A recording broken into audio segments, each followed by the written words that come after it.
सारा शहर गौतम बुद्ध के आने की खुशी मना रहा था। सिद्धार्थ और गोविंद को पता चला कि गौतम बुद्ध अपने शिष्यों के साथ जेतवन के एक बगीचे में आकर बैठे हैं।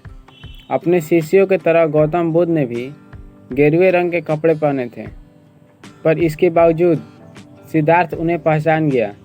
उनके चेहरे पर अद्भुत तेज था। उन्हें देखकर पवित्रता का एहसास होता था। बुद्ध ने उपदेश देना शुरू कर दिया। लोग मंत्रमुग्ध होकर चुपचाप सुनने लगे। उन्होंने अपने भक्तों को बौद्ध धर्म के चार प्रमुख सिद्धांत बुद्ध के उपदेश से भक्तों को बहुत कुछ सीखने को मिला था। गौतम बुद्ध का उपदेश जैसे ही खत्म हुआ, गोविंद ने घोषणा कर दी कि वह मोक्ष प्राप्ति के लिए गौतम बुद्ध के रास्ते पर चलेगा। पर सिद्धार्थ ने उस मार्ग को स्वीकार नहीं किया। सिद्धार्थ ने कहा कि उसे बुद्ध के उपदेश अच्छे लगे, पर वो उनसे प्रभावित नहीं हुआ। इसलिए वह मोक्ष पाने के लिए अलग अलग तीर्थ स्थानों पर जाकर तपस्या करेगा।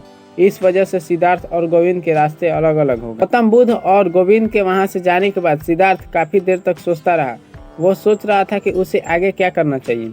वो बहुत दुखी था। सिद्धार्थ जब चलने को तैयार हुआ तो अचानक उसे सवालों के जवाब मिल गए। वो खुद को ही ढूंढ रहा था। इतने सालों से वो दूसरों से सीखने की कोशिश कर रहा था, जबकि वो खुद ही काफ़ी कुछ सीख सकता था। वो खुद अपना गुरु और खुद शिष्य था। सिद्धार्थ अब नए नज़रिए से दुनिया देख रहा था। एक बार फिर वो अपने ख्यालों में डूब गया। वो अपने आसपास की चीज़ों को देखता और हैरान होता कि प्रकृति कितनी महान और विशाल है। अब वो जंगल के बीच में नदी के किनारे एक नाव वाले के साथ उसके झोपड़े में रहता था। एक दिन वो नदी को पार कर दूसरे तरफ गया और चलते चलते एक शहर में पहुंच गया। वहां उसे एक लड़की मिली जिसका नाम कमला था। सिद्धार्थ प्रेम के बारे में कुछ नहीं जानता था, इसलिए उसने कमला से मिन्नत की वह उसे प्यार के बारे में सब कुछ बताए। सिद्धार्थ अब पहले जैसा तपस्वी नहीं रहा। अब वह एक अमीर आदमी बन गया था। जीवन की हर सुख सुविधा उसके पास थी। अब वह कीमती कपड़े और गहने पहनने लगा था। कई सालों तक ये सिलसिला चलता, लेकिन उसे एक रात अचानक सब कुछ याद आ गया। उसे ऐसा लगा कि वह मौत के तरफ जा रहा है।